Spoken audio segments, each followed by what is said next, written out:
राम जय जय राम, श्री राम जय राम जय जय राम, श्री राम जय राम जय जय राम। गरुड़ पुराण सारोद्धार प्रेत मुक्ति, इसके हम चर्चा कर रहे हैं। आज तक हमने 15 अध्याय इनकी चर्चा हम कर चुके हैं। आज हम देखेंगे इसमें से 16वां अध्याय।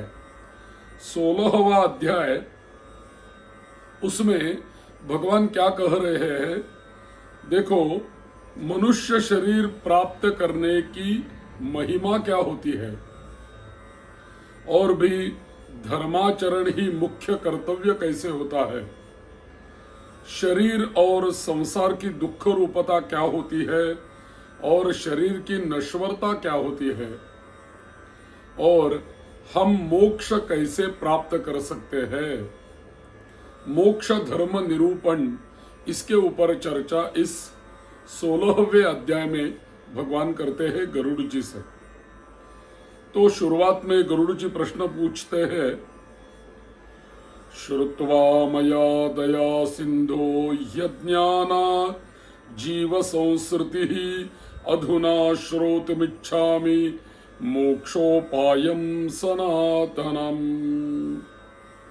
हे दया सिंधे नारायण, अज्ञान के कारण जीव जन्म मरण रूपी संसार चक्र में तो पड़ता है, यह मैंने सुना। अब मैं आपको पूछ रहा हूं, मोक्ष के सनातन उपाय को आपसे श्रवण करना चाहता हूं, सुनना चाहता हूं। हे भगवन, भगवन देव देवेश शरणागत वत्सल, असारे घोर संसारे सर्व दुख मलीयसे। हे भगवन देव देवेश, हे शरणागत वत्सल, सभी प्रकार के दुखों से मलिन तथा सार रहित इस भयावह संसार में अनेक प्रकार के शरीर धारण करके अनंत जीव राशियां उत्पन्न होती है और मरती भी है, उनका कोई अंत नहीं, ये चलता ही रहता है। नानाविध शरीरस्था ह्यनंता जीवराशयः जायन्ते च म्रियते च तेषाम अंतो न विद्यते। ये सभी सदा दुख से पीड़ित रहते हैं, इन्हें आप कहीं सुख नहीं प्राप्त होता। हे मोक्षेश, हे प्रभो, किस उपाय से करने से इन्हें इस संस्कृति चक्र से मुक्ति प्राप्त हो सकती है, इसे आप मुझे बताइए। गरुड़ जी के ये प्रश्न है, तो भगवान भी कहने लगे, शृणुता रक्ष प्रवक्ष्यामि यन्वान् त्वं परिपृच्छसि यस्य श्रवण मात्रेण संसारात् मुच्यते नरः। हे तारक्ष, तुम इस विषय में मुझसे जो पूछते हो मैं बतलाता हूं, तो सुनो। जिसके सुनने मात्र से मनुष्य संसार से मुक्त हो जाता है, ऐसी यह विद्या है। वह परब्रह्म परमात्मा निष्कल होता है, यानी कला रहित होता है। परब्रह्म स्वरूप, शिव स्वरूप, सर्वज्ञ, सर्वकर्ता, सर्वेश्वर, निर्मल तथा अद्वय द्वैत भाव रहित होता है। परम पुरुष को हमारे यहाँ षोडश कलाओं से युक्त बतलाया गया है। षोडश कलाओं वाले पुरुषों को देह में स्थित बतलाया गया है। इह एवांत शरीरे सौम्य स पुरुषो यस्मिन् नेता षोडश कलाः प्रभवन्तीति। जैसे समुद्र में मिलने पर नदियों के अपने नाम और रूप समाप्त हो जाते हैं, उसी प्रकार परम पुरुष परमात्मा की कलाएं उससे संगत होने पर अपने नाम और रूप को उसमें विलीन कर देती है। उनका पृथक अस्तित्व रह ही नहीं पाता और इसीलिए वह परमात्मा अकल कला रहित कहलाता है। अनेक दृष्टांतों के द्वारा यह बोध कराया गया है कि निष्कल की कोई स्थूल सत्ता नहीं होती, अपितु वह नितांत सूक्ष्म होता है। ब्रह्मोपनिषद के अनुसार ब्रह्म या परमात्मा जब देहगत शरीरावच्छिन्न होता है तो उसे सकल समझना चाहिए और शरीर रहित अवस्था में उसे निष्कल समझना चाहिए। देहस्थ सकलो ज्ञेयो निष्कलो देहवर्जितः। शांडिल्योपनिषद में ब्रह्म के 3 रूप बतलाए हैं, सकल निष्कल और सकल निष्कल सत्य विज्ञान और आनंदमय निष्क्रिय निरंजन सर्वव्यापी अनंत सूक्ष्म सर्वतोमुख अनिर्देश्य और अमर स्वरूप को ही निष्कल कहा गया है और इसे ही निष्कल कहा जाता है। तो ऐसे द्वैत भाव रहित है वह परमात्मा स्वतः प्रकाश है, अनादि अनंत निर्विकार परात्पर निर्गुण और सच्चित आनंद स्वरूप है। यह जीव उसी का अंश है। गीता में कहते हैं ना भगवान, ममैवांशो जीवलोके जीवभूतः सनातनः। तो जैसे अग्नि से बहुत से स्फुल्लिंग चिंगारियां निकलते हैं, उसी प्रकार अनादिकालीन अविद्या से युक्त होने के कारण अनादिकाल से किए जाने वाले कर्मों के परिणाम स्वरूप देहादि उपाधि को धारण करके जीव भगवान से पृथक हो गए हैं। वे जीव प्रत्येक जन्म में पुण्य और पाप रूप सुख दुख प्रदान करने वाले कर्मों से नियंत्रित होकर तत्त जाति के योग से देह शरीर आयु और कर्मानुरोधी भोग प्राप्त करते हैं। तो हे खग तार्क्ष, इसके पश्चात भी पुनः वे अत्यंत सूक्ष्म लिंग शरीर प्राप्त करते हैं और यह क्रम मोक्ष पर्यंत स्थित रहता है। ये जीव कभी स्थावर वृक्ष लतादि जड़ योनियों में, पुनः कृमि योनियों में, तदनंतर जलचर पक्षी और पशु योनियों में प्राप्त करते हुए मनुष्य योनि प्राप्त करते हैं। तो जब ये भगवान से अलग होते हैं जीव अपने कर्मों की वजह से, तब ये मनुष्य योनि में आने से पहले कृमियों में जन्म लेते हैं, बाद में जलचर योनि में चले जाते हैं, बाद में पक्षियों के योनि में चले जाते हैं और उसके बाद पशु योनि में जाते हैं। पशु योनि को प्राप्त करने के बाद मनुष्य योनि प्राप्त करते हैं और फिर धार्मिक मनुष्य के रूप में और पुनः देवता तथा देव योनि के पश्चात क्रमशः मोक्ष प्राप्त करने के अधिकारी होते हैं। 4 प्रकार की सृष्टि हमारे यहाँ बताई गई है। एक होती है उद्भिज, एक होती है अंडज, एक होती है स्वेदज और एक होती है पिंडज जरायुज। इन 4 प्रकार के शरीरों को सहस्रों बार धारण करके उनसे मुक्त होकर सुकृतवश अपने केवल पुण्य प्रभाव से जीव मनुष्य शरीर प्राप्त करता है और यदि वह ज्ञानी हो जाए तो मोक्ष प्राप्त कर लेता है। इतने सारे जन्म लेने के बाद मनुष्य योनि तो प्राप्त होती है, लेकिन यदि हम मनुष्य योनि में आएंगे लेकिन हमें ज्ञान नहीं होगा तो हमें मुक्ति नहीं मिलेगी। लेकिन मनुष्य योनि में आने के बाद यदि हमें ज्ञान मिल गया, ज्ञान हो गया, तब भी हमें मुक्ति मिल सकती है। चतुरशीति लक्षेषु शरीरेषु शरीरिणाम न मानुषम विनान्यत्र तत्वज्ञानं तु लभ्यते। जीवों की 84 लाख योनियों में मनुष्य योनि के अतिरिक्त अन्य किसी भी योनि में तत्वज्ञान प्राप्त नहीं होता। पूर्वोक्त विभिन्न योनियों में हजारों हजार करोड़ों बार जन्म लेने के अनंतर उपार्जित पुण्य पुंज के कारण कदाचित मनुष्य योनि प्राप्त होती है।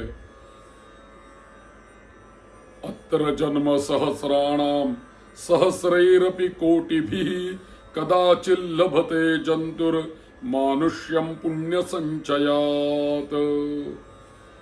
कोई ना कोई हमारा पुण्य होता है, उसी पुण्य के उपरांत, उसी पुण्य के फल में हमें एक बार तो मनुष्य योनि प्राप्त होती है। लेकिन मोक्ष प्राप्ति के लिए सोपान भूत यह दुर्लभ मनुष्य शरीर प्राप्त करके इस संस्कृति चक्र से जो अपने को मुक्त नहीं कर लेता, उससे अधिक पापी और कौन होगा। यस्तारयति नात्मानं तस्मात् पापतरोत्र कहा। नरः प्राप्नोत्तमं जन्म लब्ध्वा चेन्द्रिय सौष्ठवम् न वेत्यात्महितं यस्तु स भवेत् ब्रह्मघातकः।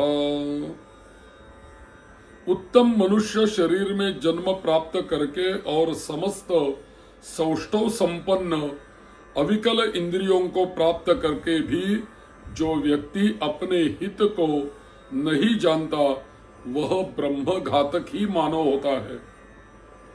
शरीर के बिना कोई भी जीव पुरुषार्थ नहीं कर सकता, इसलिए शरीर और धन की रक्षा करता हुआ इन दोनों से पुण्योपार्जन करना चाहिए।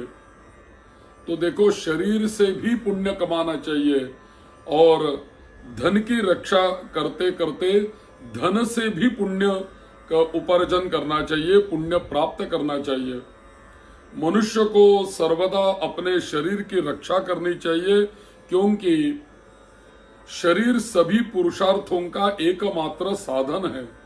इसलिए उसकी रक्षा का उपाय करना चाहिए। जीवन धारण करने पर ही व्यक्ति अपने कल्याण को देख सकता है। तो शरीर ही महत्वपूर्ण है और शरीर से ही हम कर्म कर सकते हैं, शरीर से ही हम पुण्य प्राप्त कर सकते हैं। तो शरीर को भी उत्तम रखना चाहिए। ऐसा कहा गया है ना हमारे, शरीरम आद्यम खलु धर्म साधनम। तो शरीर और धन, इन दोनों से हमें पुण्य प्राप्त होता है। तो इन दोनों की रक्षा करते करते शरीर से भी और धन से भी हमें पुण्य प्राप्त करना उचित होता है।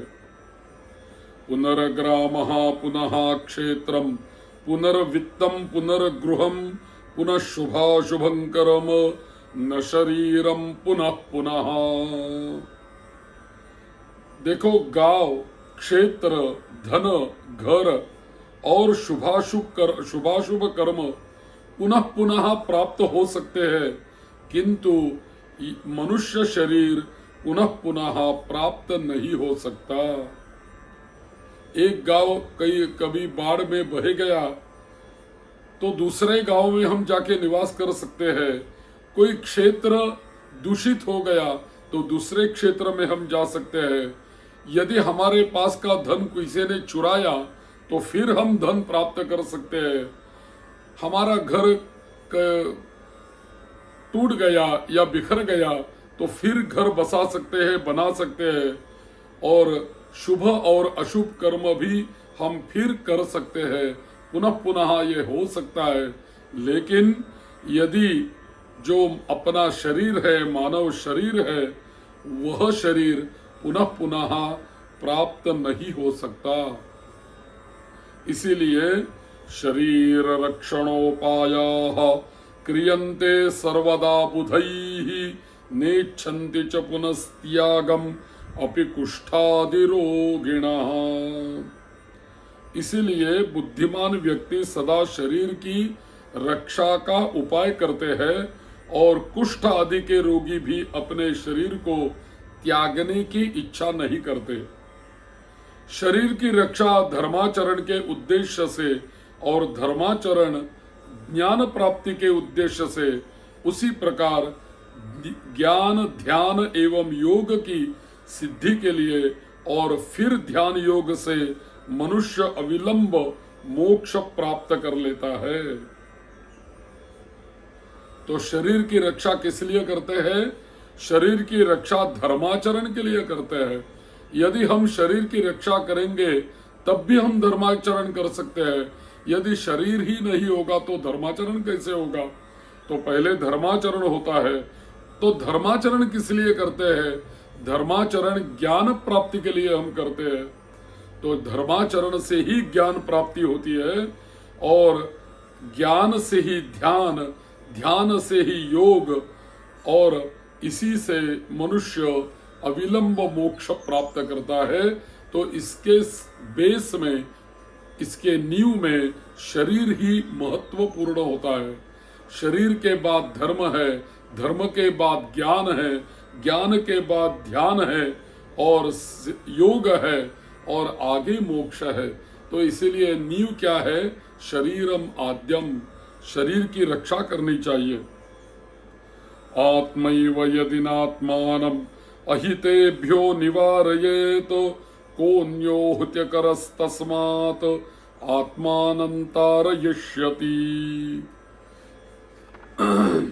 देखो गरुड़, यदि मनुष्य स्वयं ही अपने आत्मा का अहित से निवारण नहीं कर लेता तो आत्मा का दूसरा कौन हितैषी होगा जो आत्मा को तारेगा?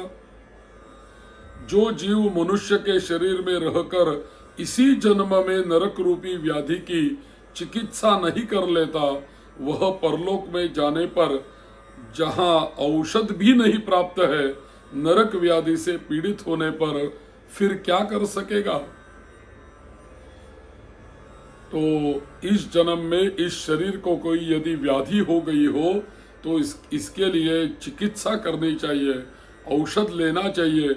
यदि परलोक चले जाएंगे तो वहां औषध भी नहीं होगा तो हम कैसे और क्या कर सकते हैं वहां पे? तो इसीलिए अभी हम मनुष्य योनि में है तो कोई रोग है, कोई व्याधि है तो उसकी चिकित्सा करनी चाहिए और इसके लिए योग्य औषधि का सेवन भी करना चाहिए, क्योंकि हमारा शरीर उसकी रक्षा होनी चाहिए। तब भी वृद्धावस्था व्याघ्री बाघिन के समान सामने खड़ी है। फटे हुए घड़े के गिरने वाले जल की भांति प्रतिक्षण आयु समाप्त होती जा रही है। रोग शत्रु की भांति प्रहार कर रहे हैं। अतः श्रेय प्राप्ति के लिए जीव को अभ्यास करना चाहिए। ऐसी रक्षा करने के बाद वृद्धावस्था तो आती ही है।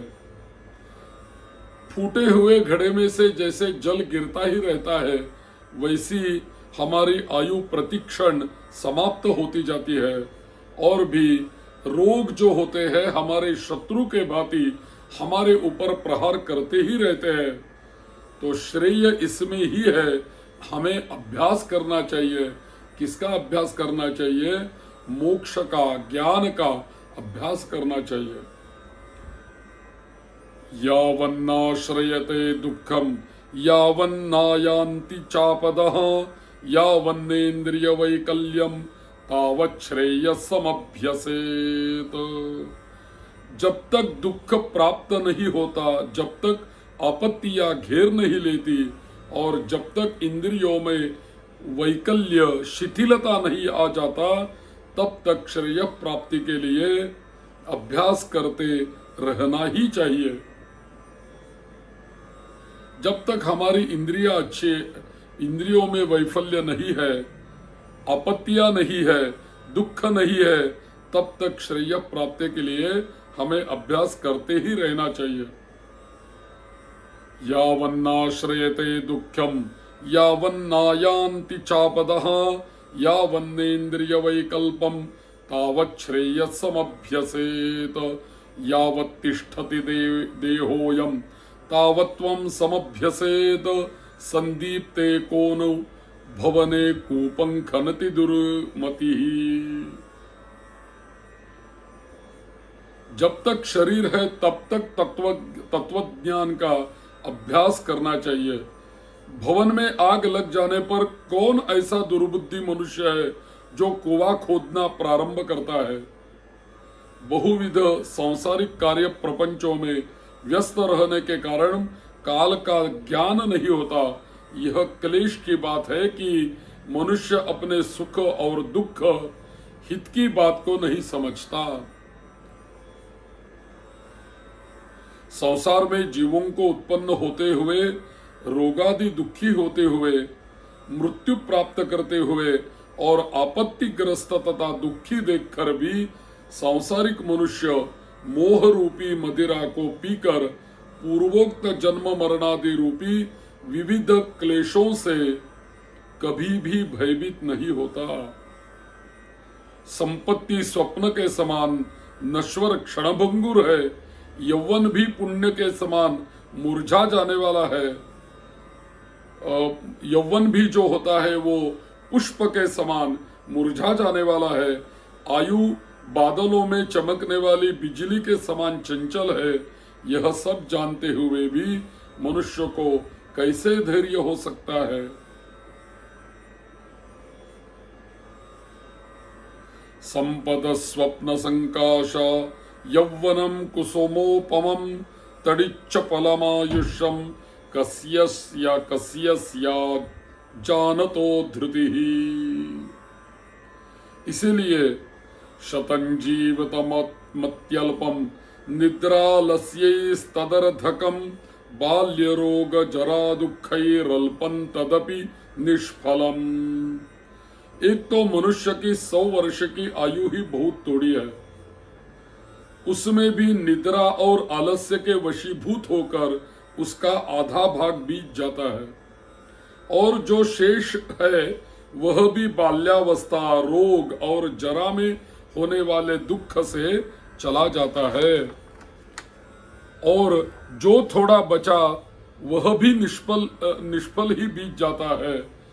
और प्रारब्ध करने योग्य कार्य के विषय में जो उद्योग नहीं करता और जहां ब्रह्म चिंतन आदि में जागरूक रहना चाहिए वहां वह सोता रहता है।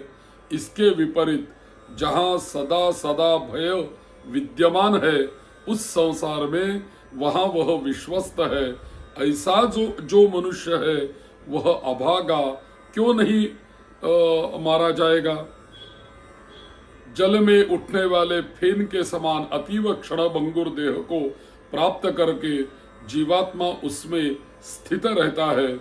यह शरीर उसको प्रिय संवाद के रूप में प्रतीत होता है, किंतु इस अनित्य शरीर में जीवात्मा निर्भय होकर कैसे रह सकता है। जो अहित करने वाले विषय भोगों में हित बुद्धि रखता है तथा अनिश्चित पुत्र कलत्र देह गेहादि को स्थायी समझता है और भौतिक धन संपत्ति आदि अनर्थकारी वस्तुओं में जो अर्थ बुद्धि रखता है वह अपने परमार्थ को नहीं जानता।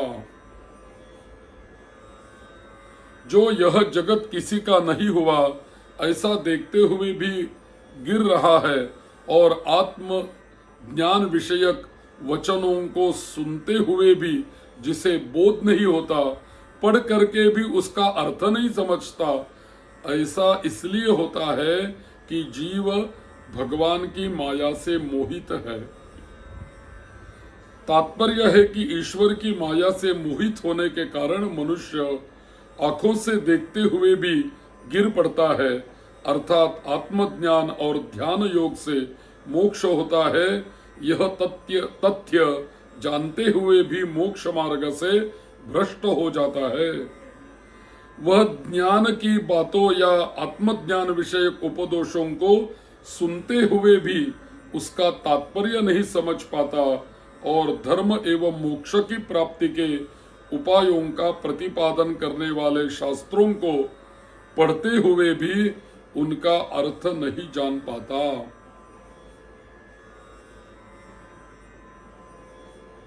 प्रतिक्षण क्षीण होते हुए बीतते हुए इस काल की सूक्ष्म गति को जीव वैसे ही नहीं जान पाता जैसे कच्चे घड़े में स्थित जल के विगलित होने का ज्ञान नहीं हो पाता। कदाचित वायु का बांधना संभव हो सकता है, आकाश को खंड खंड करने की और तरंगों के गुंफन की कल्पना भी संभव हो सकती है, किंतु आयु के शाश्वत होने की आस्था कथमपि संभव नहीं हो सकती। पृथ्वी दह्यते येन मेरुश्चापि विशीर्यते शुष्यते सागर जलम शरीरस्य च का कथा। देखो, जिस काल के द्वारा पृथ्वी जल जाती है, मेरु पर्वत भी चूर चूर हो जाता है, सागर का जल भी सूख जाता है, उस काल से मनुष्य शरीर की रक्षा की क्या कथा। मेरा पुत्र, मेरी पत्नी, मेरा धन, मेरे बांधव, इस प्रकार मैं करते हुए मनुष्य रूपी बकरे को हठपूर्वक काल रूपी भेड़िया मार डालता है। यह मैंने कर लिया, यह करना शेष है, यह दूसरा कार्य भी कुछ करना बाकी है, इस प्रकार की इच्छा से युक्त मनुष्य को यमराज अपने वश में कर लेते हैं। श्वः कार्यमद्य कुर्वीत पूर्वाह्ने चापराह्निकं न हि मृत्युः प्रतीक्षेत कृतं वाप्यथवा कृतं। कल किए जाने वाले कार्य को आज करो, अपराह्न में किए जाने वाले कार्य को पूर्वाह्न में कर लेना चाहिए, क्योंकि मनुष्य ने अपना कार्य कर लिया है अथवा नहीं, इसकी प्रतीक्षा मृत्यु नहीं करती।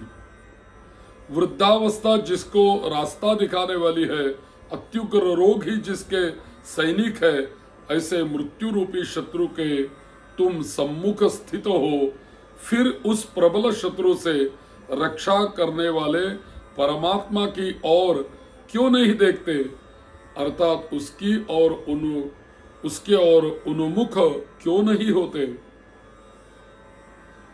तृष्णासूच विनिर्भिन्नम सिक्तम विषय सर्पिषा रागद्वेषानले पक्वम मृत्युरश्नाति मानवम।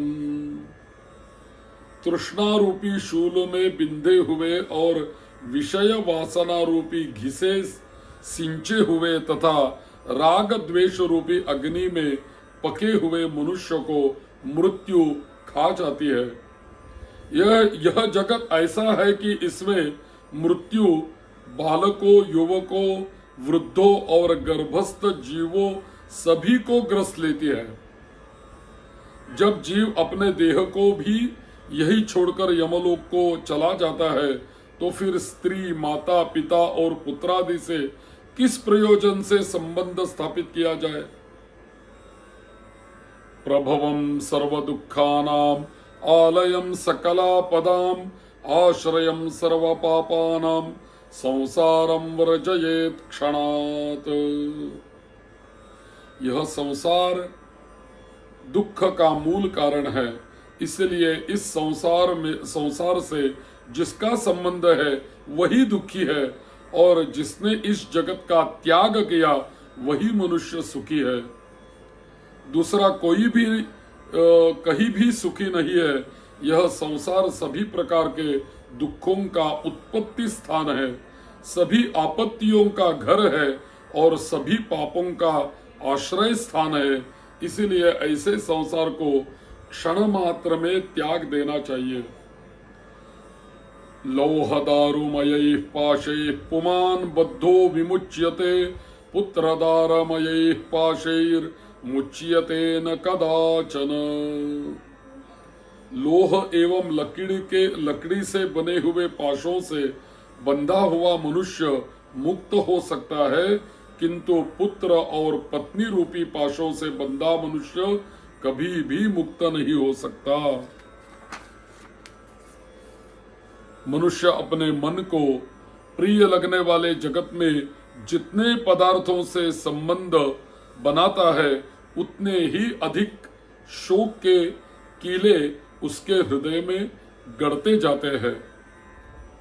यह बड़े खेद की बात है कि मनुष्य के देह में स्थित शब्द, स्पर्श, रूप, रस, गंध विषयों का आहार करने वाले इंद्रिय रूपी चोरों ने इस लोक के समस्त धन को अपहृत करके इसे नष्ट कर दिया है। अर्थात परलोक के लिए हितकारी धर्म रूपी जो सच्चा धन है, उसका इंद्रियों ने हरण कर लिया। मांस लोभी मत्स्य जैसे बंसी में लगे हुए लोहे के अंकुश को नहीं जान पाता, उसी प्रकार विषयों से प्राप्त होने वाले प्रातिभासिक सुख के लोभ से जीव यम यातना की परवाह नहीं करता। हे गरुड़, जो अपने हित और अहित को नहीं जानते, सदा कुमार्ग पर चलने वाले हैं और मात्र पेट भरने में ही जिनका सारा अध्यवसाय रहता है, वे मनुष्य नरकगामी होते हैं। हिताहितन्न जानन्तो नित्यमुन्मार्गगामिनः कुक्षिपूर्ण निष्ठाये ते नरा नारकाः खगाः। निद्रा मैथुनाहाराः सर्वेषां प्राणिनां समाः ज्ञानवान् मानवः प्रोक्तो ज्ञानहीनः पशु स्मृतः। निद्रा, मैथुन और आहार आदि की स्वाभाविक प्रवृत्ति सभी प्राणियों में समान रूप से विद्यमान रहती है। उनमें जो वास्तविक हित अहित को जानने वाला ज्ञानवान है, वह मनुष्य कहा जाता है, और उस ज्ञान से जो शून्य है, वह पशु कहलाता है। प्रभाते मलमूत्राभ्याम क्षुत्रुभ्याम मध्यगे रवौ रात्रो मदन निद्राभ्याम बाध्यन्ते मूढ़ मानवाः। मूर्ख मनुष्य प्रातः काल मलमूत्र के वेग से, मध्य दिन में क्षुधा और तृषा से तथा रात्रि में काम क्रीड़ा और निद्रा से बाधित रहते हैं।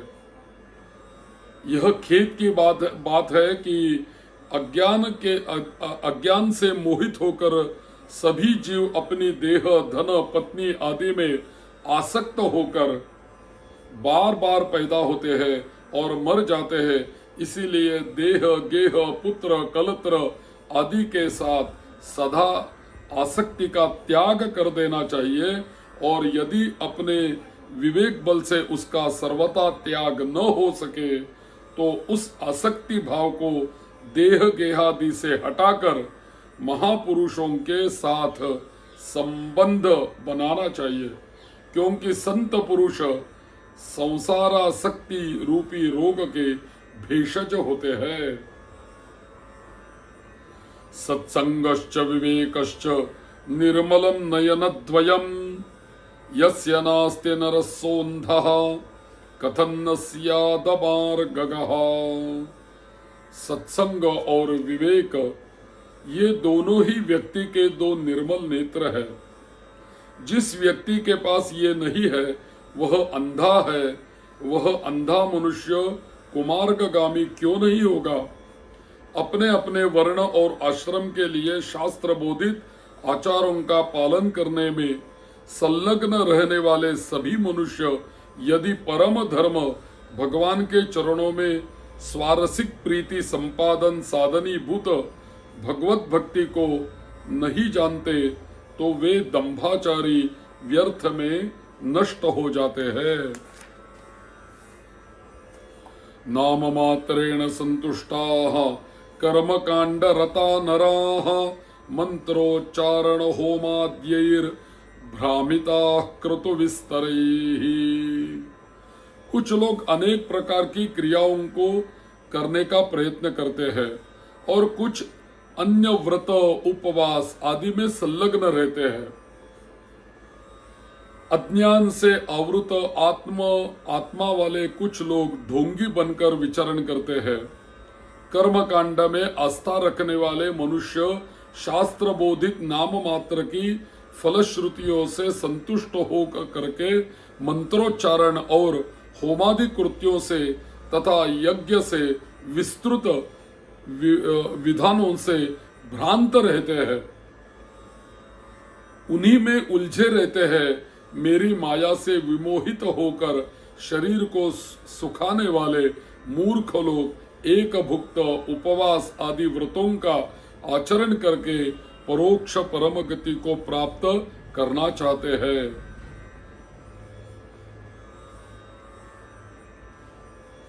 शरीर को दंड देने मात्र से क्या अविवेकी पुरुषों को मुक्ति प्राप्त हो सकती है? वल्मीक बाम्बी को ताड़न करने मात्र से क्या कहीं महासर्प की मृत्यु होती है? बड़ी लंबी जटाओं के भार को ढोने वाले और मृग चर्म आदि से युक्त दाम्भिक पुरुष साधु पुरुषों का वेश धारण करके ज्ञानी की भांति लोक में भ्रमण करते हैं और लोगों को ही भ्रमित करते हैं।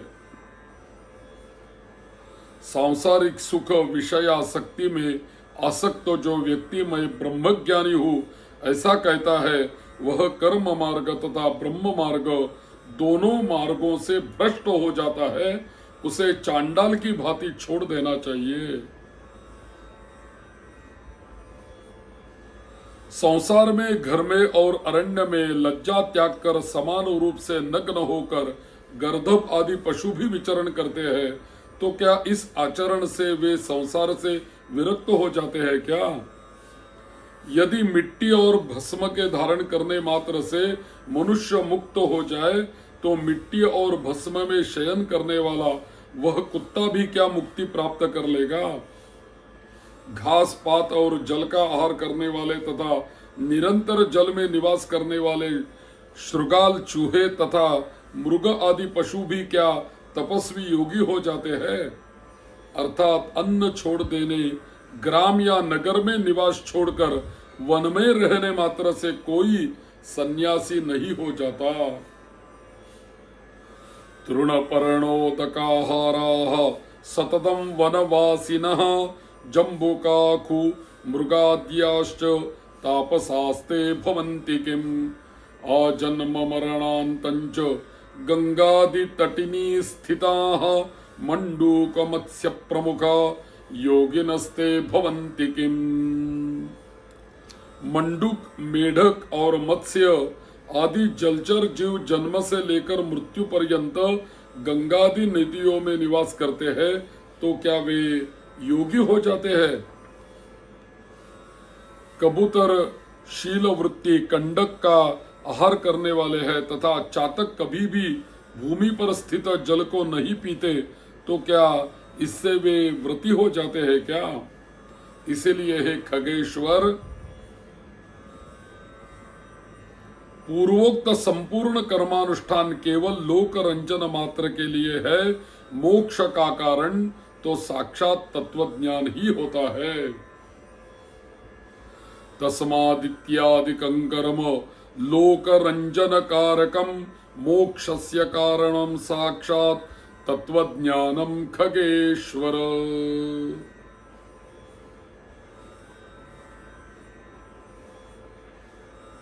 हे खग, षड दर्शन रूपी महाकूप में पड़े हुए मनुष्य रूपी पशु परमार्थों को नहीं जानते हैं, क्योंकि वे पशु पाश से नियंत्रित रहते हैं। शैशव में जीवात्मा को पशु कहा गया है, जो कि पाशों से बंधा रहता है। पाश मुक्त होने पर वह शिवस्वरूप हो जाता है। शैव मत में बंधन को पाश कहते हैं। पाशबद्ध होने के कारण जीवात्मा शिवस्वरूप नहीं हो पाता। पाश चार प्रकार के होते हैं: मल, कर्म, माया और रोध। मल रूपी पाश से जीवात्मा की ज्ञान शक्ति एवं क्रिया शक्ति तिरोहित हो जाती है। फल की इच्छा से किया जाने वाला कर्म भी पाश बन जाता है। यह कर्मरूप पाश भी धर्म और अधर्म के भेद से दो प्रकार का माना गया है। माया रूप पाश से प्रलय काल में समस्त संसार का संहार और सृष्टि काल में उसका उद्भव होता है। उपर्युक्त तीन पाशों से बद्ध पशु के यथार्थ स्वरूप को ढकने वाले पाश को रोध कहते हैं। तो षट दर्शन रूपी महाकूप में पड़े हुए मनुष्य रूपी पशु परमार्थ को नहीं जानते हैं। इधर उधर वेद और शास्त्र रूपी घोर समुद्र में इधर उधर ले जाते हुए कुतार्किक व्यक्ति षडूर्मियों से ग्रस्त होकर स्थित रहते हैं। वेद शास्त्र और पुराणों को जानने वाला जो मनुष्य परमार्थ को नहीं जानता, विडंबना ग्रस्त उसका पूर्वोक्त संपूर्ण ज्ञान कौवे के काव काव करने जैसा होता है। परमात्म तत्व से परांगमुख जीव यह ज्ञान है, यह ज्ञेय है, इसी चिंता से व्याकुल होकर रात दिन शास्त्रों का अध्ययन करते हैं। काव्योचित अलंकारों से सुशोभित गद्य वाक्य रचना या छंदोबद्ध कविता की रचना करने पर भी विषय उपभोग के प्रति लालायित इंद्रियों वाले तत्वज्ञान रहित मूढ़ व्यक्ति नाना चिंताओं के कारण दुखी रहते हैं। श्री राम जय राम जय जय राम, श्री राम जय राम जय जय राम, श्री राम जय राम जय जय राम, श्री राम जय राम जय जय राम। अन्य प्रकार के उपाय करके क्लेश प्राप्त करते हैं लोग। शास्त्र का भाव तो कुछ और होता है, परंतु वे उसकी व्याख्या कुछ दूसरे प्रकार से करते हैं। अहंकारी व्यक्ति गुरु उपदेश आदि को प्राप्त न करके भी उन्मनी भाव के विषय में कहते हैं, पर वे स्वयं उसका अनुभव नहीं करते। पठन्ति वेद शास्त्राणि बोधयन्ति परस्परम न जानन्ति परं तत्वम दर्वी पाकरसम यथा। बहुत से लोग वेद और शास्त्र का अध्ययन तो करते हैं और परस्पर एक दूसरे को बोध भी कराते हैं, तात्पर्य समझाते हैं, पर वे परम तत्व के विषय में उसी प्रकार कुछ नहीं जानते जिस प्रकार दर्वी कलछी पाकरस भोजन आदि को नहीं जानती। शिरो वहति पुष्पाणि गंधं जानाति नासिका, पठन्ति वेद शास्त्राणि दुर्लभो भाव बोधका। पुष्प को धारण तो सिर करता है, किंतु उस पुष्प की गंध को नासिका ही जानती है। इसी प्रकार वेद और शास्त्र का अध्ययन तो लोग करते हैं, किंतु वेद और शास्त्र के भाव का बोध करने वाला दुर्लभ होता है। मूर्ख मनुष्य अपने हृदय में स्थित परम तत्व को, परमात्मा के अंश को नहीं जानता और उसे जानने के लिए शास्त्रों के अध्ययन में उसी प्रकार भटकता फिरता रह जाता है। जैसे कोई मूर्ख ग्वाला अपनी कोख में बकरे को पकड़े रखने पर भी उसको खोजने के लिए कुएं में देखता है, उसी तरह संसार के मोह का नाश करने के लिए शास्त्र के शब्दों के अर्थ को जानना मात्र पर्याप्त नहीं है। दीपक की बात से कभी अंधकार की निवृत्ति नहीं हो सकती। बुद्धिहीन मनुष्य का पढ़ना अंधे व्यक्ति के दर्पण देखने के समान व्यर्थ होता है। अतः बुद्धिमान व्यक्ति को ही शास्त्रीय तत्वज्ञान का लक्षण हो जाता है, अर्थात बुद्धिमान को ही तत्वज्ञान लक्षित हो जाता है। जो यह ज्ञान यहाँ है इसे जानना चाहिए। इस प्रकार बुद्धि करके शास्त्र में प्रतिपाद्य सब कुछ सुनना चाहता है, वह 1000 दिव्य वर्षों की आयु प्राप्त करके भी शास्त्रों का अंत प्राप्त नहीं कर सकता। अनेक शास्त्र है, आयु अत्यल्प है, जिसमें करोड़ों विघ्न है। इसीलिए जैसे हंस जल के मध्य से दूध को ग्रहण कर लेता है, उसी प्रकार बुद्धिमान व्यक्ति को भी शास्त्र के सार तत्व का ज्ञान प्राप्त करना चाहिए। वेद शास्त्रों का अभ्यास कर वहां से तत्वज्ञान प्राप्त करके बुद्धिमान मनुष्य को चाहिए कि जैसे धान चाहने वाला व्यक्ति धान ग्रहण करके पलाल पुआल को छोड़ देता है, उसी तरह उसे भी अन्य सभी शास्त्रों को छोड़ देना चाहिए। न वेदाध्ययनान् मुक्तिर न शास्त्र पठनादपि ज्ञानादेव हि कैवल्यम नान्यता विनतात्मज। जैसे अमृत से तृप्त व्यक्ति के लिए भोजन की कोई आवश्यकता नहीं होती, उसी प्रकार है तार्क्ष तत्वज्ञान को शास्त्र से कोई प्रयोजन नहीं होता। हे विनतात्मज, न वेदाध्ययन से मुक्ति प्राप्त होती है और न शास्त्रों के अध्ययन से मुक्ति प्राप्त होती है। मोक्ष की प्राप्ति ज्ञान से ही होती है, किसी दूसरे उपाय से नहीं होती। तो ज्ञान चाहिए। जिस प्रकार मुक्ति के लिए न तो आश्रम धर्म का अनुष्ठान कारण है, न दर्शनों का अध्ययन कारण है, उसी प्रकार श्रौत स्मारत कर्म भी कारण नहीं है। मात्र ज्ञान ही मोक्ष का उपाय है। गुरु का वचन ही मोक्ष देने वाला है। अन्य सब विद्याएं विडंबन मात्र होती है। लकड़ी के हजारों भारों की अपेक्षा एक संजीवनी ही श्रेष्ठ है। कर्म कांड और वेद शास्त्र आदि के अध्ययन रूपी परिश्रम से रहित केवल गुरुमुख से प्राप्त अद्वैत ज्ञान ही कल्याणकारी कहा गया है। अन्य करोड़ों शास्त्रों को पढ़ने से कोई लाभ नहीं होता। नाश्रम कारणम मुक्तेर दर्शनानीन कारणम तथैव सर्वकर्माणि ज्ञानमेव हि कारणम। मुक्तिदा गुरुवागेका विद्या सर्वा विडंबिकाः काष्ठभार सहस्रेषु एकम संजीवनम परम।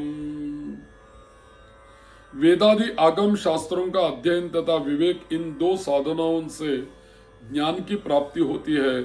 आगम से शब्द ब्रह्म का ज्ञान प्राप्त होता है और विवेक से परब्रह्म का ज्ञान प्राप्त होता है।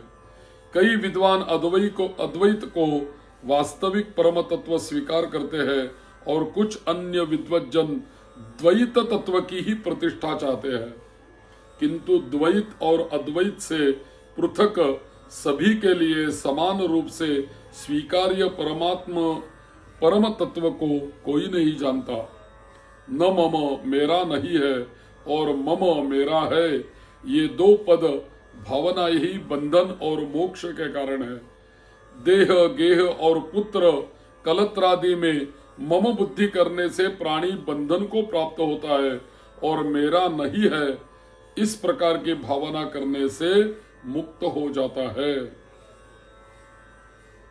कर्म वही होता है जो बंधन हेतु नहीं होता, तथा विद्या वही है जो मोक्ष प्रदान कर दे, और इससे अतिरिक्त कर्म केवल श्रम मात्र के हेतु है, जो शरीर के लिए क्लेशप्रद है, तथा अन्य प्रकार की विद्या शिल्प चातुर्य मात्र है। तत्कर्म यन्न बंधाय सा विद्या या मुक्तिदा या विमुक्तिदा आयासाया परम कर्म विद्यान्या शिल्पने पुणम। यावत् कर्मणि क्रियन्ते यावत् संसार वासना यावद् इंद्रिय चापल्यम तावत् तत्व कथा कुतः। जब तक कर्म किए जाते हैं, तब जब तक संसार में आसक्ति रहती है, जब तक इंद्रियों का चांचल्य बना रहता है, तब तक तत्वज्ञान की बात ही तब तक तत्वज्ञान की बात कहाँ हो सकती है।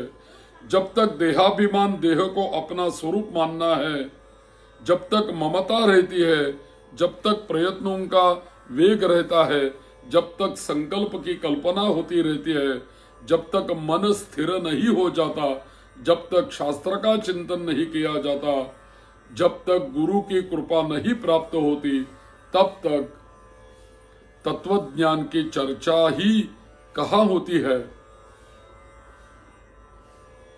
यावत् तपोव्रतं तीर्थम जप होमार्चनादिकं वेद शास्त्रागम कथा यावत् तत्वन्न विन्दति।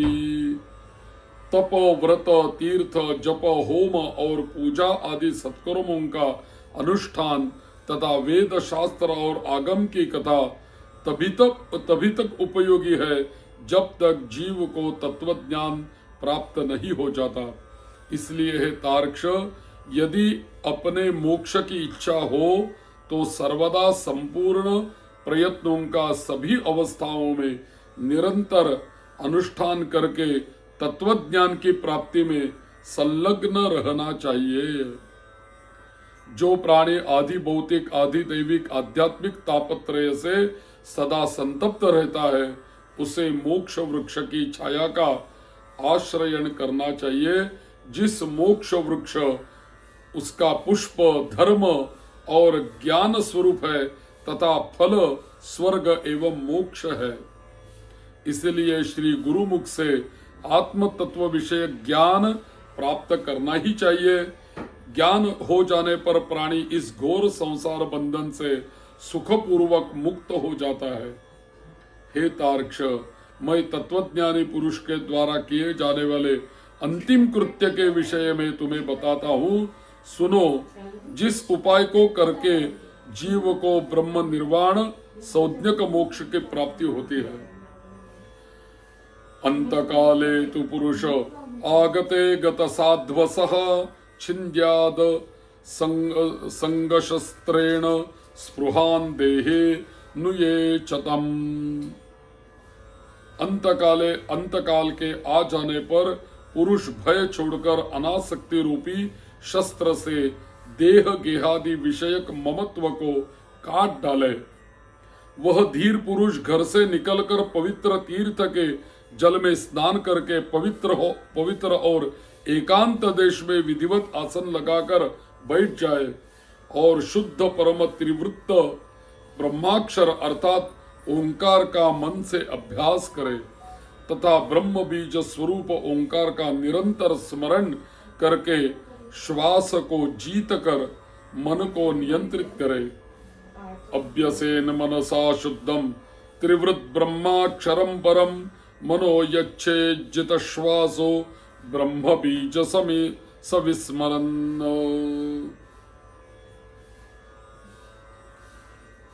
निर्माण मोहाजित संग दोषा अध्यात्म नित्या विनिवृत्त कामाः द्वन्द्वैर्विमुक्ता सुख दुःख संज्ञैर् गच्छन्त्यमूढाः परमव्ययं तत्।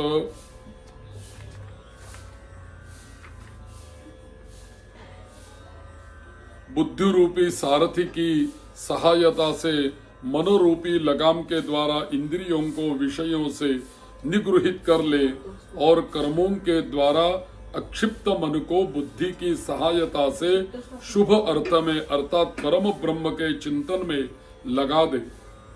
मैं ब्रह्म हूँ, मैं परम धाम हूँ और परम पद रूपी मैं ब्रह्ममय हूँ, ऐसी समीक्षा करके अपनी आत्मा को निष्फल परमात्मा में लगा दे और ओम इस एकाक्षर ब्रह्म का उच्चारण करता हुआ तथा मेरा स्मरण करता हुआ जो मनुष्य देह त्याग करता है वह इस संसार से तर जाता है और परम गति प्राप्त करता है।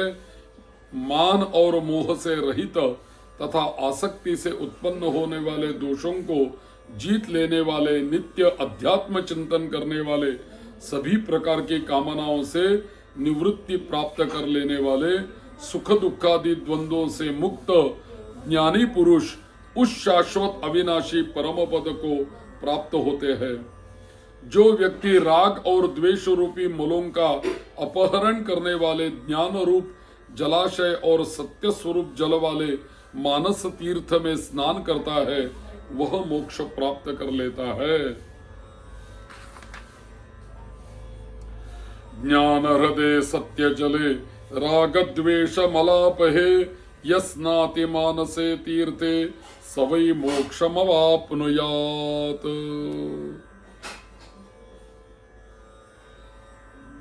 जो प्रौढ़ वैराग्य को धारण करके अन्य भावों का परित्याग कर केवल मद विषयक भावना के द्वारा मेरा भजन करता है, ऐसा पूर्ण दृष्टि रखने वाला अमलांतरात्मा संत ही मोक्ष को प्राप्त होता है। प्रौढ़म वैराग्यमास्थाय भजन्ते मामनन्य भाग पूर्ण दृष्टि प्रसन्नात्मा सवै मोक्षमवाप्नुयात्।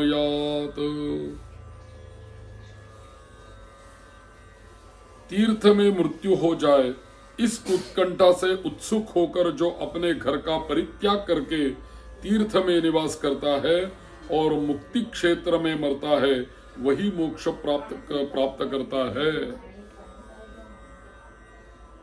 अयोध्या मथुरा माया काशी कांची ह्यवंतिका पुरी द्वारावती ज्ञेयाः सप्तैता मोक्षदायिकाः।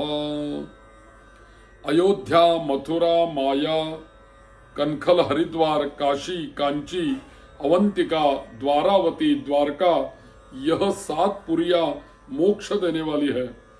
हे तार्क्ष मैंने सनातन मोक्ष धर्म को तुम्हें बता दिया। ज्ञान और वैराग्य के सहित इसे सुनकर पुरुष मोक्ष प्राप्त करता है। तत्वज्ञ पुरुष मोक्ष प्राप्त करते हैं। सकाम धर्मानुष्ठान करने वाला धार्मिक पुरुष स्वर्ग को प्राप्त होते हैं। पापियों की दुर्गति होती है और पशु पक्षी आदि पुनः पुनः जन्म मरण रूपी संसार में भ्रमण करते हैं। इस प्रकार सभी शास्त्रों का सारोद्धार मैंने 16 अध्यायों में कह दिया। अब और क्या सुनना चाहते हो? तो गरुड़ जी ने भगवान के मुख से ऐसा वचन सुनकर उसे बार बार प्रणाम करके अंजलि बांधकर इस प्रकार कहा, भगवन् देव देवेश श्रावयित्वा वचो मृतम तारितोहं त्वया नाथ भवसागरतः प्रभो। गरुड़ जी ने कहा, हे देवादिदेव भगवान, हे नाथ प्रभो, अपने अमृतमय वचनों को सुनाकर आपने मुझे भवसागर से तार दिया है। अब मेरा संदेह समाप्त हो गया और मैं कृतार्थ हो गया हूँ, इसमें कोई संशय नहीं। ऐसा कहकर गरुड़ जी मौन होकर भगवत ध्यान परायण हो गए। स्थितोस्मि गत संदेहः कृतार्थोस्मि न संशयः इत्युक्त्वा गुरुडस्तूष्णीं स्थित्वा ध्यान परो भवत।